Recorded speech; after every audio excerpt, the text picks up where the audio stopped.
we had seen that the astrologer told to him and gave the information about their life, what happened in their life.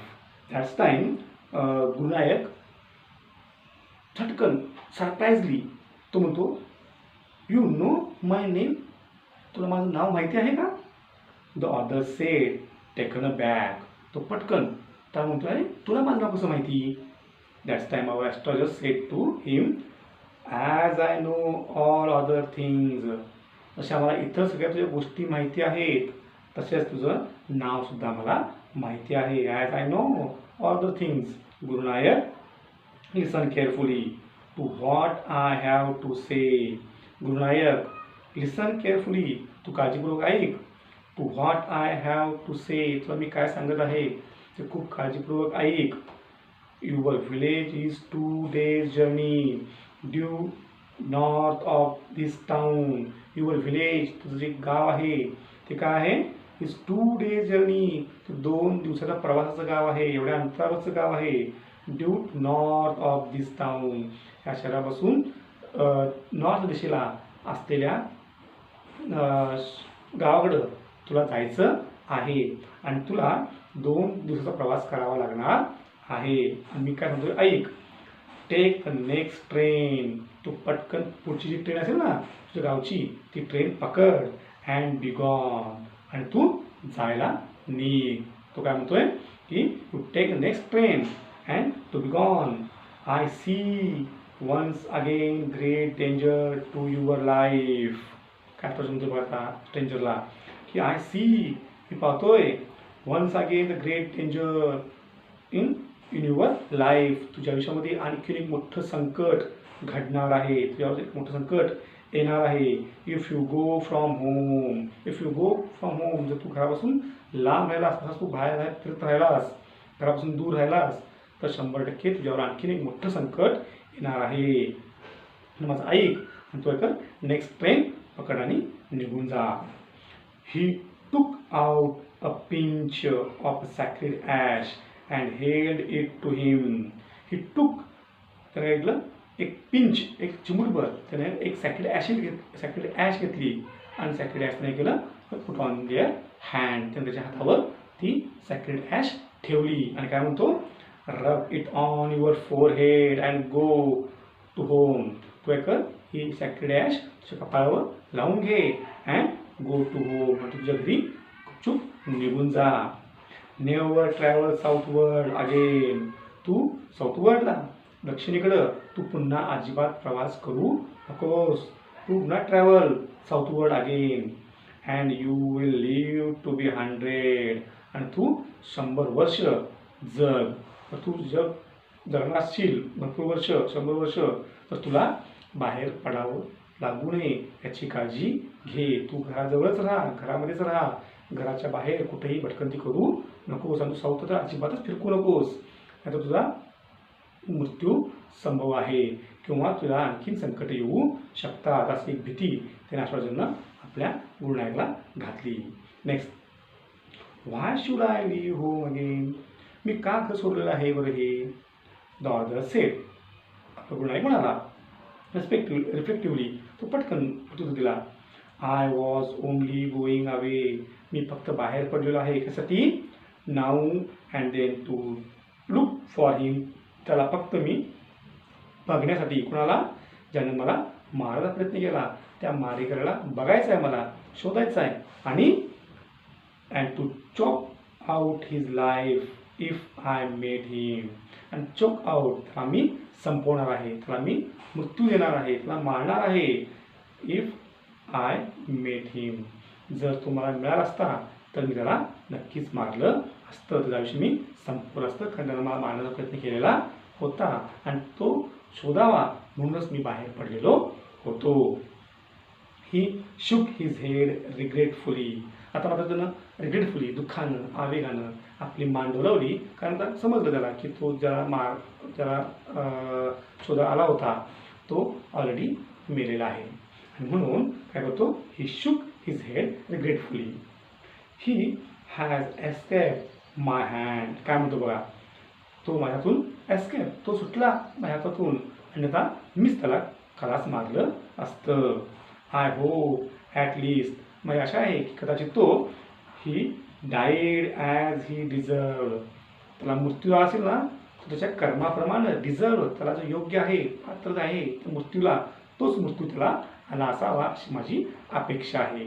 तो काय म्हणतो ॲस्ट्रोलॉजरला की बाबा खरंच त्याला मला मारायचा प्रयत्न केला, त्याला पण असा मृत्यू आला पाहिजे होता की ज्यानं माझं मारण्याचं काम केलं होतं, मला मारण्याचं काम केलं होतं, असं पाप केलं होतं, त्याला असाच भयानक मृत्यू येणं आवश्यक होतं असं मला वाटतं, असं तो ॲस्ट्रोलॉजरला म्हणतो.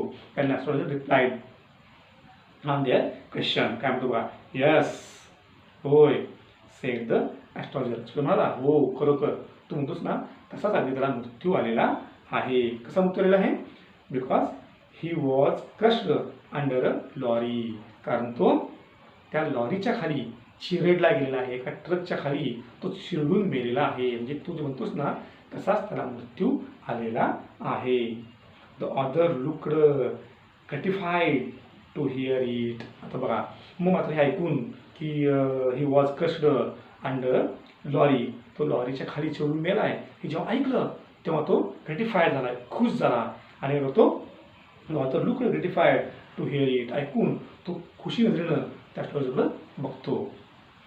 The place was deserted by the time the astrologer picked up his articles and put them into his bag. बघा, then the place was deserted. आता तो प्लेस होता ॲस्ट्रोलॉजरचा तर तो होता पूर्णतः अंधार झाला होता आणि आता त्यातून मनुष्य पण वस्ती, मनुष्यांची गर्दी कमी झालेली होती. त्यामुळे काय होता तो एरिया वॉज डेझर्टेड, डेझर्ट बनलेला होता, म्हणजे ओसाड बनलेला होता, निर्मनुष्य झालेला होता तो ठिकाण भाग. The astrologer picked up his articles, आणि अशा वेळेला ॲस्ट्रोलॉजरने आपले साहित्य इक्विपमेंट्स उचलायला सुरुवात केली. And put them into his bag, आणि ते आपले इक्विपमेंट्स आपल्या बॅगमध्ये भरायला सुरुवात केली. The green shaft was also gone. बघा जो ग्रीन शाफ्ट होता ना, जो हिरवागार एक झोत प्रकाश आली होती, ती झोतसुद्धा आता निघून गेलेली होती, कारण बराच वेळ हा होता to be late. Leaving the place in darkness, आणि ते ठिकाण आता पूर्णतः डार्कनेस अंधारमय बनलेलं होतं. अँड सायलेन्स, आणि शांत बनलेलं होतं, कारण निर्मनुष्य झालं होतं ना, मनुष्य लोक वस्ती करणारी लोक, थांबलेली लोक सगळी निघून गेली होती तिथून, आणि त्यामुळं ते ठिकाण निर्मनुष्य बनलं होतं. The stranger had gone off into the night, आणि अशा मध्यरात्रीसुद्धा stranger gone off into the night, आणि त्या अंधारमय काळोखामध्येच तो ॲस्ट्रोलॉजरचा जो होता ना गुरुनायक, तो गुरुनायक निघून गेला. आफ्टर गिविंग, कधी निघून गेला तो? आफ्टर गिविंग, त्या दिल्यानंतर, काय दिल्यानंतर?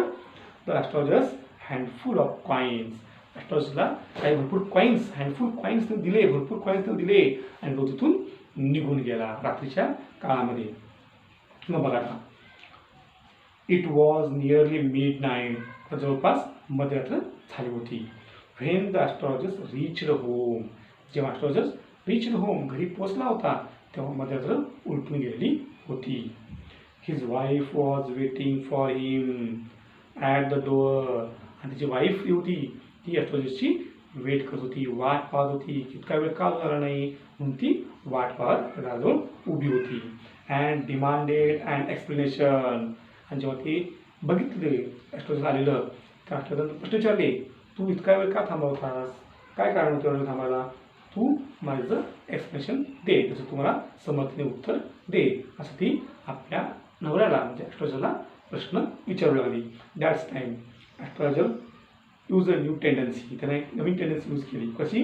ही flung the coins at her, आणि हे गेलं पटकन ते कॉईन्स काढले आणि तिच्या हातावर ठेवले. अँड सेड, आणि म्हणाला, काउंट दे, हे घे, हे कॉईन्स घे, तू ते कॉईन मोजायला सुरुवात कर, किती आहेत बघ बरं कॉईन ते. One man gave all that, एका मनुष्यानं हे सगळे कॉईन मला देऊन गेलेले आहेत, मी मोजले नाही, तू मोज किती आहेत ते, असं तो म्हणतो आणि बायकोला शांत करतो.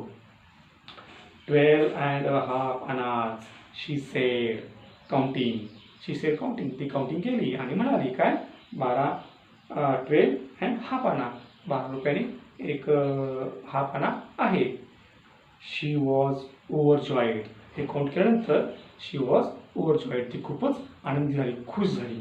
कारण इतके पैसे पाहिजे ना हातामध्ये, आणि म्हणून ती खुश झाली आजची कमाई बघून. He can buy some jaggery and coconut tomorrow. ठीक आहे, म्हणजे बघा, I can buy some jaggery and coconut tomorrow. आता मी करेन उद्या सकाळी करेन जॅगरी म्हणजे गुळ आणि कोकोनट आणि खोबरं खरेदी करेन आणि माझ्या मुलाला काहीतरी बनवून देईन.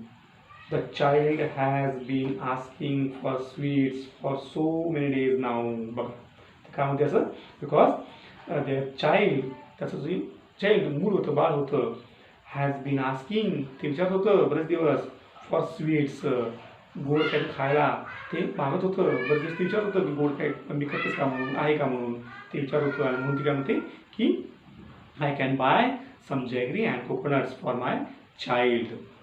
Is asking always to me, की जे माझ्याकडे नेहमी मला विचारत आहे म्हणून ती म्हणते. And I will prepare some nice stuff for her. I will prepare आणि मी ते तयार करेन त्यासाठी some nice stuff for her. Her म्हणजे तिला ती मुलगी आहे आणि ती म्हणते की माझ्या मुलगीसाठी मी कुठे सुंदर एखादं गोड पदार्थ बनवेन आणि तिला खाऊ घालेन. Because he always asking to me. ती कायम मला विचारत आहे की तू काय तरी गोड केलीस का म्हणून. आणि हे खूप चांगलं झालं की कॉईन्स मला मिळाले. Than the swine has cheated me. He promised me a RuPay. तेवढं तू काय म्हणतो बघायला की आपला ॲस्ट्रोलॉजिस्ट की त्या माणसानं मला फसवलं, त्यानं मला बनवलं. कारण ही प्रॉमिस्ड, त्यानं मला प्रॉमिस केलं होतं काय, गिव्ह मी 1 रुपीज. त्यानं म्हटलं ना मला 1 रुपये दे, असं आपल्या ॲस्ट्रोलॉजिस्ट म्हटलं होतं. पण तो काय म्हणतो की the swine has cheated me and he promise me a RuPay. त्यानं मला रुपये देण्याचं प्रॉमिस केलेलं होतं, पण त्यानं मला फसवलं. Said the astrologer. She look up at him. हे म्हणताच शी लुक ॲट हिम, तिनं तिच्याकडं बघितलं. कोणाकडं, आपल्या नवऱ्याकडं. You look worried. तू चिंताच दिसतोस काहीतरी. What is wrong. काय झालं बरं, काय काय घडल्या घटना, तू नाराज आहेस, चिंताग्रस्त आहेस, काय झालं बरं, असं ते आपल्या हजबंडला विचारते.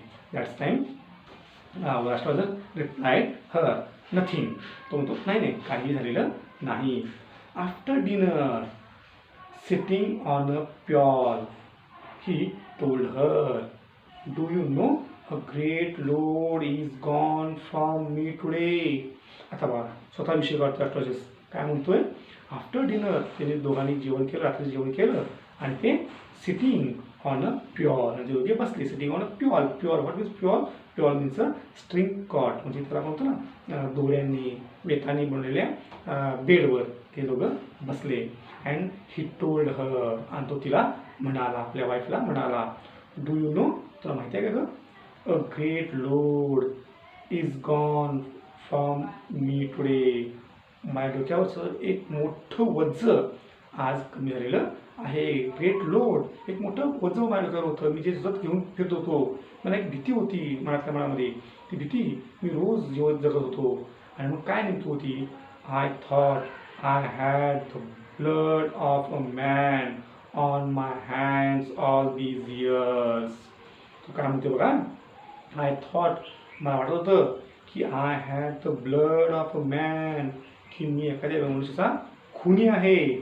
ऑन माय हँड्स किंवा माझ्या हातातून एका तिचा खून झालेला आहे. आणि हे खुनाचं ओझं घेऊनच ऑल दीज इयर्स त्या काळामध्ये मी एखाद्याचं खून केलेलं आहे असं मला वाटत होतं. That was the reason. आणि हेच कारण होतं कशाचं, Y I ran away from my house or home. तर मी हेच कारण आहे की माझ्या घरापासून त्यावेळेला मी अचानकपणे बाहेर पडण्याचं, निघून जाण्याचं, पळून जाण्याचं हेच माझं मुख्य कारण आहे. कारण मला वाटत होतं I thought I had the blood of man on my hand. माझ्या एका व्यक्तीचा खून झाला की काय ही भीती माझ्याकडे होती.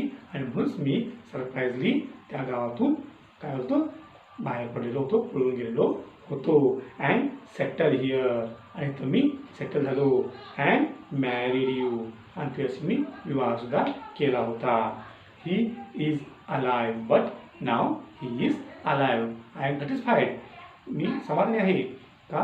कारण तो अजूनही जिवंत आहे. And actually I saw him before some time, आणि त्याला मी काही वेळापूर्वी स्वतः बघितलेलो आहे. त्यामुळं मी खुनी नाही हे तर मला पटलेलं आहे आणि डोक्यावरचं खूप ओझं कमी झालेलं आहे. She guess, you try to kill him. तिला आश्चर्य विचारलं, काय तू तू कोणाचा प्रयत्न केला होतास? तू कोणाचा खून केला होतास असं ती विचारते. येस, मग काय म्हणतो बघा. येस, इन आवर विलेज, माझ्या गावामध्ये, when I was a silly youngster, जेव्हा मी एक तरुण होतो, मी तरुण होतो म्हणजे अंगात जोश होता माझ्या, आणि त्या तरुणपणामध्ये मी ही चूक केलेली होती. वी ड्रँक, आम्ही सर्वजण दारू प्यायलो होतो. गॅम्बल्ड, ते जुगार खेळले होते. अँड क्वॅरल बॅडली वन डे, आणि आम्ही खूप भांडलो होतो, मारामारी केली होती, आणि त्यातून माझ्यातूनच खून झाला मला वाटत होतं. व्हाय थिंक ऑफ इट नाव. पण ठीक आहे सर, पण आता आपण काय याच्यावर बोला बरं. व्हाय थिंक ऑफ इट नाव, आपण ह्याच्यावर का बोला बरं. जी गोष्ट घडलीच नाही, मी खुनीच नाही आहे, त्यामुळे कुठला खून झाला नाही आहे म्हटल्यावर मी याविषयी का बोला परत विनाकारण का आपला वेळ वाया घालवा, जी गोष्ट झालीच नाही तर. So this time to sleep. आता ही वेळ काय आपली झोपायची, आपण शांतपणे झोपी जाऊ, उगाच डोकं टेन्शन घ्यायला नको. ही सेड, तो म्हणाला. यॉर्निंग अँड स्ट्रेच्ड हिमसेल्फ, त्यानं थांबई दिली आणि स्ट्रेच हिमसेल्फ, त्यानं स्वतःला तसा ताण दिला शरीराला ऑन द फ्युअल, आणि त्या फ्युअलवर पडून राहिला. म्हणजे ॲस्ट्रॉलॉजर्स का ॲस्ट्रॉलॉजर बनला होता. तो का बनला ॲस्ट्रॉलॉजर, त्यामागचं रिझन होतं because he had killed anyone in this time. त्याने एका कोणी मारलं होतं आणि तो ब्लेम त्याच्या अंगावर होता, आणि म्हणून तो सडनली आपलं घर सोडून पळून गेलेला होता. आणि मग या व्यवसायामध्ये तो आलेला होता, आणि तो फेक ॲस्ट्रॉलॉजर्स म्हणून काम करत होता. पण जेव्हा त्याला कळालं की आपल्या हातून खून झाले नाही, तेव्हा तो काय झाला, खूपच त्या स्वतःला गुड फील केलं. चला, आता मी ह्यातून वाचलो, मी खून केलेला नाही हे त्याला समजलं, आणि मग तो आता निश्चिंत बनला. म्हणजे ती शब्द होती ही की गुरुनायकचा खून स्वतः आपल्या ॲस्ट्रॉलॉजर्सनं करण्याचा प्रयत्न केला होता. जी गुरुनायकनं स्टोरी सांगितली होती, त्याने फ्युचर सांगितलं होतं, भविष्य आणि मागचा पास्ट सांगितला होता, तेव्हा तोच काय होता, त्या ॲस्ट्रॉलॉजर्सनंच त्याचा गुरुनायकचा खून करण्याचा प्रयत्न केला होता, आणि त्या विहिरीमध्ये ढकलून दिलेलं होतं. पण ॲस्ट्रॉलॉजर्सच खुनी आहे हे मात्र गुरुनायकला अजिबात कळालं नाही, पटलं नाही. त्याला एकच माहीत झालं की आपल्याला जो मारला होता तो मात्र आता मृत्यू पावलेला आहे, आणि त्याला तसंच मरण आलेलं आहे. तो ही was crushed under a car or sorry truck. तो ट्रकच्या खाली चिरडून गेलेला आहे, हे त्याला सॅटिस्फाय करणारं रिझन होतं, आणि म्हणून तो तिथून निघून गेला. आणि तो ॲस्ट्रॉलॉजर मात्र काय झाला, स्वतःच खुनाच्या मनातल्या आरोपातून तो मुक्त झाला. Here our story had completed. Okay, now next time we will see our activities on this lesson, which is called brainstorming. I shall give you information about these questions. Actually I shall give you the sentences and the answers, and then you write the sentences or these activities in your notebook. Okay, next time we will see our activities upon this lesson. Okay, if you have any doubt you will ask me directly. Okay, thank you.